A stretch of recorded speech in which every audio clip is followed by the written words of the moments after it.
अस्सलामुअलैकुम everyone, I hope you are doing well. So आज की इस वीडियो में हम बात करेंगे वेनिशिंग ग्रेडियंट प्रॉब्लम की कि वेनिशिंग ग्रेडियंट प्रॉब्लम क्या होता है, किस तरह से ये प्रॉब्लम होता है और किस तरह से हम इसे हैंडल कर सकते हैं। क्योंकि जब हम न्यूरल नेटवर्क पे काम कर रहे होते हैं तो तब हमें कॉमनली ये प्रॉब्लम जो होता है फेस करना पड़ता है। सो इस वीडियो में हम आसान अल्फाज में इसे समझने की कोशिश करेंगे कि वेनिशिंग ग्रेडियंट प्रॉब्लम बेसिकली है क्या। अगर हम इसके बारे में बात करें तो वेनिशिंग ग्रेडियंट जो है ये आर्टिफिशियल इंटेलिजेंस यानी एआई और न्यूरल नेटवर्क में एक कॉमन प्रॉब्लम होती है जो ज़्यादातर डीप लर्निंग मॉडल में पाई जाती है। यानी जब हम डीप लर्निंग मॉडल पे काम कर रहे होते हैं तब हमें ये प्रॉब्लम ज़्यादातर देखने को मिलती है। ये जो इशू होता है ये तब होता है जब हम बैक प्रोपिगेशन एल्गोरिथम यूज़ करते हैं ताकि हमारा जो मॉडल है वो ट्रेन कर सकें हम उसे।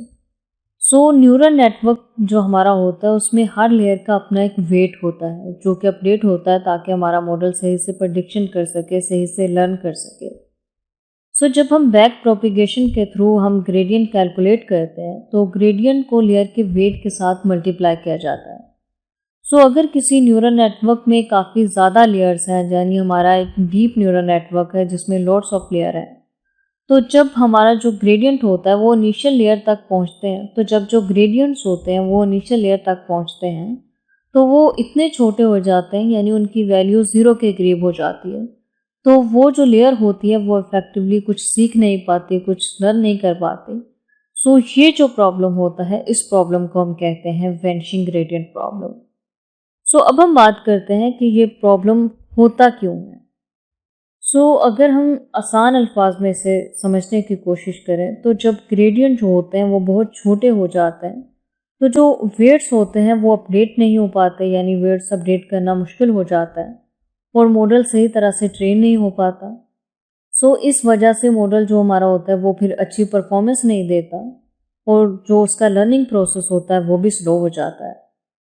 वेनिशिंग ग्रेडियंट प्रॉब्लम जो है ये अक्सर सिग्मोइड या टेनेज एक्टिवेशन फंक्शन के साथ हमें देखने को मिलता है, क्योंकि ये जो फंक्शंस होते हैं, यानी ये जो एक्टिवेशन फंक्शंस होते हैं, ये ग्रेडियंट को छोटा कर देते हैं जब उनका जो इनपुट होता है वो बहुत ज़्यादा या बहुत कम होता है।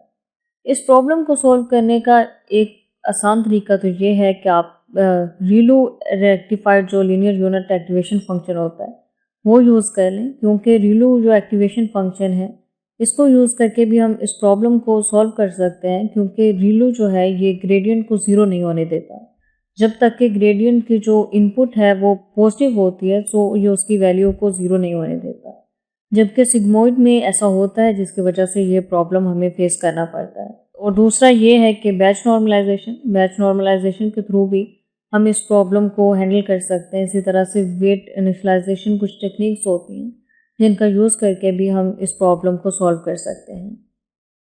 यानी वेनिशिंग ग्रेडियंट प्रॉब्लम जो है ये डीप लर्निंग मॉडल में एक बड़ी रुकावट होती है। इसको सॉल्व करने के लिए आपको सही एक्टिवेशन फंक्शन और नॉर्मलाइजेशन वगैरह करनी पड़ती है, यानी इस तरह की टेक्निक्स का यूज़ करना पड़ता है ताकि आपका जो मॉडल है वो एफिशिएंट और सही तरह से ट्रेन हो सके। ये था वेनिशिंग ग्रेडियंट प्रॉब्लम। अब इसके साथ साथ एक ये भी क्वेश्चन पैदा होता है कि ये तो था vanishing gradient problem, gradient basically क्या होते हैं। अब हम ग्रेडियंट को भी समझ लेते हैं कि ग्रेडियंट क्या होते हैं।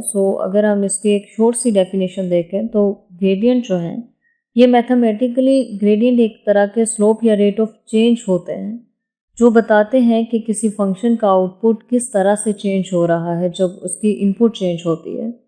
न्यूरल नेटवर्क में हम ग्रेडियंट को यूज़ करते हैं ताकि मॉडल के वेट को अपडेट करें और ट्रेनिंग के दौरान मॉडल को अपनी प्रेडिक्शन इम्प्रूव करने में मदद मिले। ये था ग्रेडियंट और ये था vanishing gradient problem. I hope कि ये वीडियो आपके लिए हेल्पफुल होगी। अगर इससे रिलेटेड आपका कोई क्वेश्चन हो या कोई और आपका क्वेश्चन हो या कहीं से किसी चीज़ की समझ ना आई हो आप कमेंट सेक्शन में टाइप करके हमसे पूछ सकते हैं। Thanks for watching. Best of luck.